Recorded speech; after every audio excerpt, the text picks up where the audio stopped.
आप देख रहे हैं एकरा उर्दू न्यूज़। मैं हूं हैदर अली।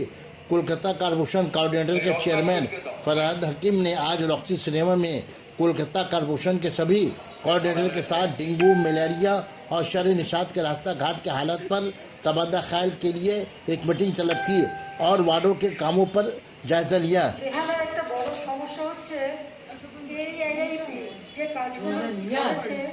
তার গতি অত্যন্ত স্লো।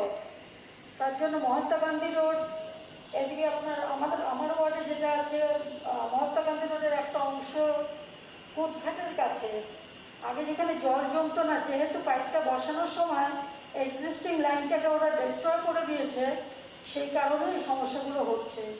এখন কেইআইপির কাজ শেষ হতে সময় লাগবে, কিন্তু ছোট ছোট কিছু কাজ করলে আমার মনে হয় পুজোর সময় জলটলগুলো দাঁড়াবে না। এই কদিন আগে বর্ষা এবং জোয়ারের জলে প্রায় 10 ঘন্টা জল জমেছিল। আর 122 আর 115-এর মধ্যে একটা রাস্তা আছে, ওই রাস্তাটায় বৃষ্টি হলে 3 দিন জল জমে থাকে। এই একটা বড় প্রবলেম হচ্ছে। আর ওখানে কিছু গাছ পড়ে কিছু পুকুর পাড় ভেঙে গেছে। এই দুটো করার পর এই দুটো এখন যেহেতু আমাদের টাকা পয়সা নেই, রেস্টোরেশনের কাজগুলো করতে পারছি না, মিনিমাম যেটুকু করা দরকার একটু করে দিলে ভালো হয়। কারণ রাস্তাগুলো ধস নেমে যাচ্ছে, হাঁটা চলার অসুবিধা হচ্ছে দু একটা বস্তিতে।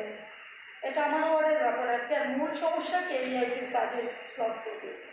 কেআইপি আপনারা জানেন, আপনিও ছিলেন সেই মিটিংয়ে। আমরা একটা মিটিং করেছিলাম, পরবর্তীকাল আরেকটা মিটিং করেছি। কেআইপিকে নিয়ে কমিশনার সাহেব নিজেও বসেছিলেন। কেআইপি যতটা রাস্তা কাটছে ততটা সারিয়ে দেবে এবং পুজোর আগে কোনো রাস্তা কাটা যাবে না। দ্বিতীয়ত হচ্ছে যে কেআইপির যে জল, সেই জল অল্টারনেটিভ করার দায়িত্বও কেআইপি। সেটা নিয়ে স্পেসিফিক যদি আপনার থেকে লিখে দিন, কমিশনার বসে ওটা দেখে। আর পুকুর বাঁধানোটা দুয়া সাহেব এটা নোট করে দেবেন। আগে দিদি চেয়ারম্যানকে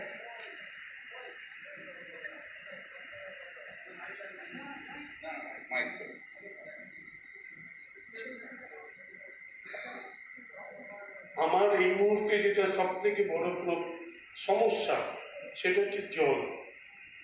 কলকাতা পুরসভার আমার মনে হয় এটা কি আমি আসার পরে জলের সমস্যা বেরোলো? আগে জল প্রচুর ছিল না, জল ছিল না, কিন্তু মাঝে যেটুকুনি ইমপ্রুভ হয়েছিল, এখন স্ট্যান্ড পয়েন্ট পর্যন্ত জলের প্রেশার একদম নেই। কি কারণে জলের কোয়ান্টিটি যদি নাও বাড়ে, জলগুলো কোথায় যাচ্ছে, কেন আসছে না? আজকে আমার 95 নম্বর ওয়ার্ডে এবং বড় তহসিল যে হোল 97 রয়েছে, সমস্ত জায়গায় জলের তীব্র অভাব কিন্তু দেখা দিচ্ছে। এটা কিন্তু আমি আপনাকে জানাবার জন্য বলবো।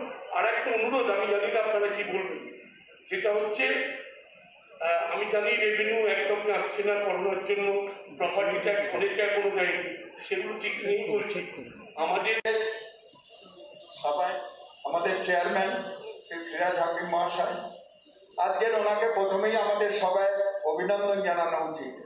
আজকের আমরা যে কোঅর্ডিনেটর হতে পেরেছি, ওনার উদ্যোগ, যেটা উনি চেয়েছেন যে পরিষেবা দিতে গেলে কাউন্সিলরদের দরকার, কোঅর্ডিনেটরদের দরকার, সেই কাজটা উনি সুস্থভাবে করেছেন বলে ওনাকে আমি প্রথমে অভিনন্দন জানাই। আজকে কাজ সম্বন্ধে বলতে গেলে প্রথমেই বলি, ডেঙ্গু এবং ম্যালেরিয়া আমার ওয়ার্ড 29। আমি চ্যালেঞ্জ করলাম 144টা ওয়ার্ডের মধ্যে পারফরমেন্স 29 নম্বর ওয়ার্ডের সবচাইতে বেশি। অতীন বাবুকে আমি সেটা জানিয়ে দিই,